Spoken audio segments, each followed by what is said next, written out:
Welcome to the Creative Missionary, the podcast for songwriters, vocalists, storytellers, and artists who believe their gifts are more than just self-expression.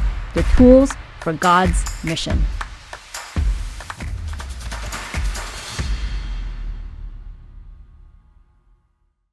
Hi, Ruth. Hi. So in this episode, I'm talking to Ruth Chan, a young lady who works for Power to Change Ottawa. Her role there is in music and mission. And we got her in our studio today to show us the creative process of taking some classic hymns and spinning them into today's melodic tunes for the next gen. Now, we learned that it is actually really fun, and it's actually not that hard. Yeah. Yeah. First question I have for you. Okay. What is your view on old hymns? Like, are they too old? And we probably shouldn't sing them anymore?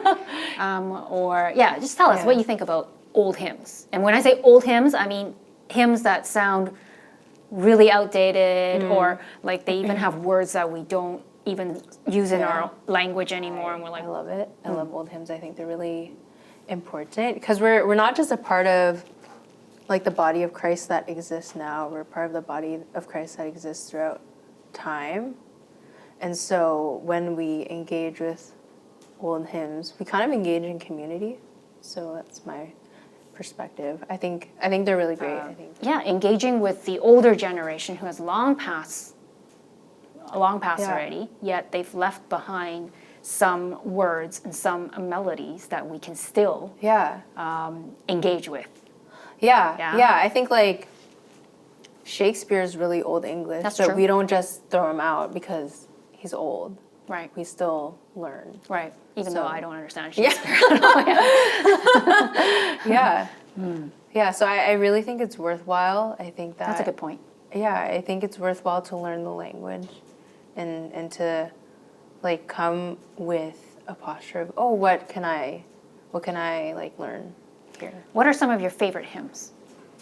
Oh. Name me three of your most favorite. And when I say favorite, I mean like these are hymns that you feel like, wow, like these are gems from the past and from like great grandfathers who are passing down these, and for you to engage with these specific hymns that you feel is just so rich in story, in theology even, and even though maybe like melodically it doesn't fit our today's, vibe, or what do you call it, the melodic tunes of today, but for you it's like, wow, no, this actually has much of an impact. I mean, tell me a few hymns that have done that for you. The one like that's coming to mind is I really like Abide With Me, but people like, one time I told that to my mentor and he was like, oh, isn't that like a funeral hymn? I was like, okay. I'm trying to think of what that one is like. It's a very slow one, isn't it? It's like, abide with me, fast falls eventide. Oh, I know that one. Okay, that's a very lovely one, actually. Yeah, it's really beautiful. I really like a lot of the Christmas hymns. Okay. I think those are really beautifully written. Okay. Like, and some of the language too is like so, like it's so poetic. Right. That I think sometimes we don't get that same poetry now. That same depth of poetry anymore these days. Yeah. Okay. Yeah, definitely something to learn from the old hymns. Yeah. Definitely. So actually, last year, Ruth was involved redoing a hymn for us, and you did the Hark the Herald Angels Sing. Yeah. And you spun it into this very, like it was, I want to use the word retro, but it's not retro. It was. Yeah. It was a cool vibe, I thought, and I think I told you, I said I could imagine myself sitting by the fireplace with a cup of coffee, or even sitting in a coffee shop and listening to this tune. Like it almost didn't feel Hark the Herald Angels Sing. It didn't feel like it, but I thought that was a cool retake of it. Yeah. Tell me what were some of the joys and the challenges while you did that song for us. Yeah, I think it's one of my favorite Christmas hymns, so it's like just a joy already of taking something that you didn't write, so that you don't have to think about, you don't have to create a melody. But also sometimes that's like the challenge of it, like I didn't write this, But then we get into learning from the church, learning from the community, and taking the time to sit with something that someone else wrote, right? It's like a conversation. Sitting down and appreciating what the song means for not just me, but throughout the years, what has the song meant for people? What does the song mean now, like globally? It's a very popular song. But what did it feel like for you, say, to take something that's already done and set in a certain melody, set in a certain way of, like, was it fun to sort of try to take it apart or to repackage it into something that's either a bit different or totally different? Yeah, it's really fun. I think the specific challenge too is that it's such a popular Christmas hymn that it's been done like so many times. So the fun challenge is to try to think of something that feels different, something that feels original, because we've heard it so many times that if it's not unique, we're like, okay, it's just another one. So that was a lot of fun. It was fun, and then I was like working on it like late at night. So it was a fun challenge for someone like me who's never taken a hymn to try to spin it into some sort of new form. Like, what do I gain out of such an experience? Say if I'm wondering, do I want to do something like this? Like, is it an exercise that, say, songwriters or people who eventually would like to have a song completed, like written, is this a worthwhile exercise to do? Yeah, I mean, I think so. Like, from a technical standpoint, I think it's helpful to just understand, because what you're doing, what all songwriters do is you take a melody and you add harmony to it. It's just that this is a melody that you didn't write. So it's like you already have the basic thing, and it's just practicing, like, I will add this harmony or that harmony. And I think because you already have you have the standard harmony already, so that in some way helps you because you have to think outside the box. So I think that's really helpful. I think from a theological standpoint, I also think that it's pretty worthwhile. Like, why do we still put on Shakespeare plays? I think part of it is there's things to learn from it. Part of it's just preservation and like understanding cultural history and like church culture history. So I think preservation, and also just as an exercise for thinking differently. So both in building knowledge, right, whether it's theological knowledge or just being aware of the richness of this kind of language. And you would say it's Christian language. To be aware of that the history of it, but also the actual exercise itself does make us exercise that. I've said exercise twice in the same sentence. To exercise our creative muscle. And I guess in that sense, it does help with people who are into songwriting. But I was just thinking just now while you were saying all that, is that, have you ever tried, say, taking a hymn, and yes, it's got a set melody, right? Have you actually tried to take the hymn and use a total different melody to sing the same words? Or the other way around, which is to take the melody of a hymn and then to take apart the words and put in some new words or a different set of words altogether? Like, have you tried playing in that way at all? Not recently. I have a memory of when I did it when I was a kid. With Oh God, Our Help in Ages Past. But also like hymns themselves, a lot of the hymns, they borrow the tune names, right? So, A Mighty Fortress is Our God, right? That's Ein feste Burg, which there's different tune names. So even Old Lang Syne, the New Year's Eve. But then was it like King's Kaleidoscope? Did All Glory Be to Christ, right? Because a lot of hymns, when they were written, they actually take the popular tunes of the time and then they fit. Yeah. So then it's kind of inherent to hymn writing. Yeah. So what you're saying here is some of those hymns, their melody wasn't the original melody. Yeah. It was actually taken from other songs, popular songs at the time, and then they put like Christian lyrics into the tune. Yeah. So if you look at a hymn book, you'll see at the bottom it will have tune name, and then it will say the tune name, and then it also says it has numbers like 8, 8, 7, whatever. Right. I think, if I remember, it's been a while, that corresponds to like the number of syllables, I think, per line. So you can know what will fit into what tune just by looking at the number of syllables. Yeah. I'm pretty sure it's like that. I could be a little wrong, but yeah. That's an interesting way of doing it. Yeah. Yeah? I mean, we have to think syllables when we're thinking lyrics too, right? Yeah. But so this also reminds me that right now a bunch of us is actually taking Brian Dirkson's songwriting masterclass. And one of the exercise in the course asks us to take a familiar tune, a melody that we like and we're familiar with, and then to put in our own lyrics.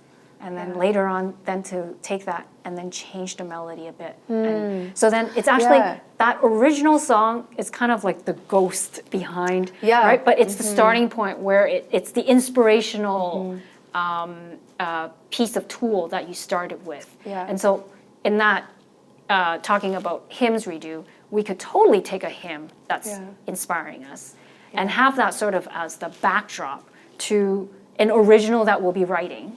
But start from there, and then change the lyrics first, put in yours, and then change up the melody a bit, and then change this, change that, and then maybe then it becomes not even anything close to the original hymn, but something totally different and original that's yours. Yeah. Yeah? Yeah, last week I was in a songwriting session with this girl, and she likes to take, so we took the chord progression from Exile. Okay. By Taylor Swift, and then I was just gonna ask you if we could take. No, seriously. Yeah. I was just thought. We took that for chord progression just as a starting point, and then we started writing our own melody and words on top of that. Yeah. With the same chord, just as like a kickstart to get the ideas flowing. So. Yep. And then did you end up changing the melody afterwards too? Because after you get your own words in. And then you get that rolling, and then you start to put in your own spin to it, right? Yeah. Melodically. Yeah. So it works that way. It's a quick way. Would you say that that's a quicker way of sort of getting inspiration and getting the song rolling? Because sometimes it's hard, right? You sit down, sort of blank page. Yeah, I think like it depends. It depends on you, and it depends on like what your goals are for songwriting. Because I was in a songwriting retreat earlier this year, and they're saying like sometimes just try not to write with any chords, and just if you can think of the melody, just do that. It, right? Or like this the person leading was talking about how the songwriter that he knows just uses the bass, because the bass doesn't impose any chord structure and any feel to what you're doing, so you're really free. But I think it depends on what your goals are, and maybe how stuck you feel too. Right. Yeah. I've got a song coming. Really? I do. Really? I do. It's so does Susanna. Yeah, she does. Yeah. Are you guys recording it? No. And hopefully, maybe it'll get to a point where we can record it. But I'm kind of at that stuck stage where it's like, okay, I've got some words, I've got some lyrics going. I kind of know what vibe I want, but I'm not really getting the melody, and I'm not really getting the song at this point. So I wonder if I should take a song that I like and sort of insert it and start from there, play with it for a bit and see where it goes. Yeah. Yeah, I think that's a good place to start. Co-writing, also too. All right, so we're having a great time here. Yeah. Yeah, we totally are. Let's just have a sip of our wonderful, beautiful drink here. Our rebranded drink. So I have a more, well, not a more serious question, I guess. This is a question that's more related to what we do here at Amplify and at FEB Canada. is that everything we do, we're hoping to, every content that we put out there is to bring Christ to the world. And so for you, you're in music and you're in mission.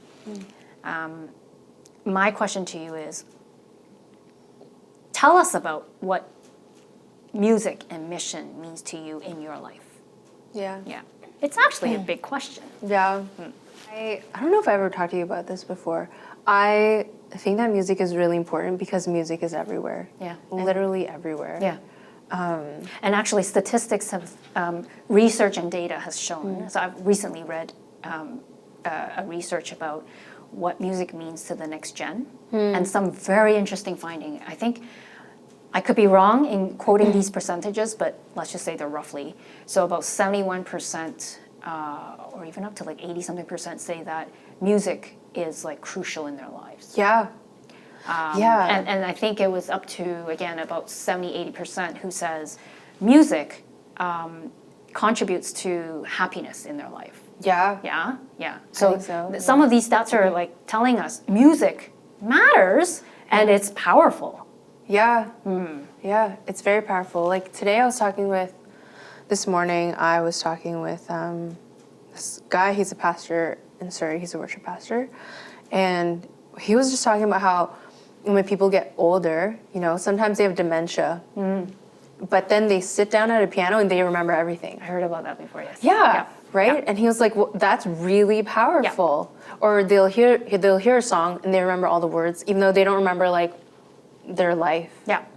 So that's like kind of mind-blowing too. And so on that note, yeah, we can say that like music, and then if we take music as mission, as part of the tool for our missional work, we can think of the power of the piece of music carrying the truth of God, the words of God, and then to be listened to by others who, whether they're Christians or non-Christians, but how those words can actually take root in their hearts and in the people. And you're right, like sometimes they'll hear the melody and the words come back. It's as though they don't have to memorize it, but it's just, they remember it. Yeah. And like music is quite spiritual. I find that secular music is very spiritual. Like music is intrinsically spiritual because you have to look inside yourself. You have to sort through what is going on in order to write. And it's a language. Music. It's a language that springs from deep within our souls. Yeah. Right? 2 weeks ago, I went to the symphony in Ottawa, and they were playing, is this Stravinsky? Zarathustra. Yeah. So it's based on Nietzsche's work, and it talks about a lot of what we're going through now.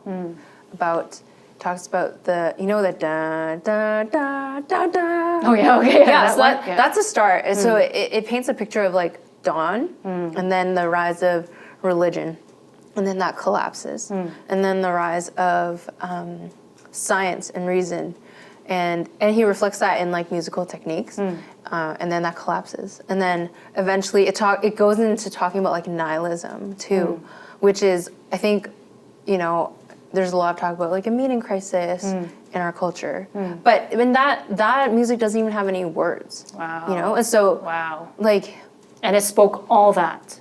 Yeah. Wow. Yeah. So music is very spiritual. The conversations are like, it's a part of the craft, I think. And so it becomes, music as mission is in some ways a lot easier than in other places. Yeah. When you say maybe even easier than in other places, are you comparing like different tools, like as in music versus storytelling versus say film? Because there's different. Yeah. There are different types of global arts for Christian witness, right? Sure. Yeah. And music is one of them. Yeah. But there's also other forms like visual arts or storytelling or dance or film. So, but music takes a very special place, doesn't it? Yeah. Yeah? Yeah. I think there's a lot of reason to pursue mission and music hand in hand. And just the thought that, from the very beginning, man worshipped. We worshipped. Yeah. we had singing, we had the harp, we had whatever instruments, other instruments, but we worshipped with music. In music. And so yes, it is spiritual, and yes, it's a key part of our life as a Christian, even. But even apart from that, like, it's not even about, you know, us being Christian and that this is how we express our worship. But it's also as a tool, as a missional tool, it is a powerful one because it's so common, it's everywhere. And then now we also know with, again, research and data, knowing that it places a very important, like, it takes a very important place in many people's lives. Especially the young people today. And like, even, I would say, even, I think the unity of the church is it's really important missionally as well. But music brings unity into church. So again, back to that same research I was telling you, and I forgot how many percentage, but again, it was a high percentage, above 50 for sure, that said, and these are young people, next gen who's saying this, that music helps them feel connected to the world and to others. And that's awesome. You talk about unity, you talk about being connected. That's what music does. I mean, you bring a group of people into a room singing the same song together. Even if it's just all in the same melody and not doing harmony. But in harmony even more, right? That sense of unity, it's incredible. Like, I think, like, you see it in churches a lot, but you also see it in, like, concerts. When you go and everyone's, like, in it, in the moment, in the zone together. It's beautiful. It's beautiful. It makes you want to cry, doesn't it? Even just watching it, not being there, because I've seen them online before, right? Where it's like just massive amount of people during a concert where, you know, of course, you've got the pretty cell phone lights everybody's lighting, but then the voices singing in unison. I don't know, there's something touching about that one there. Like, when we come together for church on Sunday, and we can hear one another singing, and it's not perfect, and you hear the voice, like, that's very vulnerable. That's very unifying. And if you can be vulnerable together and be safe for one another in that, I think that's really powerful. That's for another conversation next time, about voice and being vulnerable together in our voice, but also about the worship that goes on within our churches and how we can create such a space where more of our voices and the vulnerability can be heard. Because often, and I say this, I mean, I could be very wrong, and it could sound quite judgmental, but a lot of churches have, you know, worship sessions where it's just, you can only hear the worship leaders, and it's so loud that you can't even hear yourself sing, like, oftentimes. But I've also been to services where the instruments are there, but it doesn't overwhelm you, and all you hear really clearly is the brothers and sisters around you, and the massive number of voices coming together in unison, and it's powerful and it's beautiful. I think churches need to have worships like that, but that's for another conversation. I remember having a conversation with one of my university professors, like, a few years after I graduated, and he was talking about how, like, the desire for liturgy in services, and I do see this with young people. There is a desire. There's a desire for liturgy. There's almost like a desire for monastic life sometimes, but it's like similar to the Psalms. There are some times where I just need to lean on someone else's, like, someone else doing the work, someone else writing the song, someone else writing down what I need to pray, but I don't have the energy to find the words to pray. Well, it's kind of like the Psalms. David spoke for us. And like, we do that with our, you know, modern worship songs. It's also there in the hymns. Like, it's, and a lot of the times, so true. It's so true. A lot of the times it's really poetic. Like, going back to, you know, like, Hark the Herald Angels Sing, right?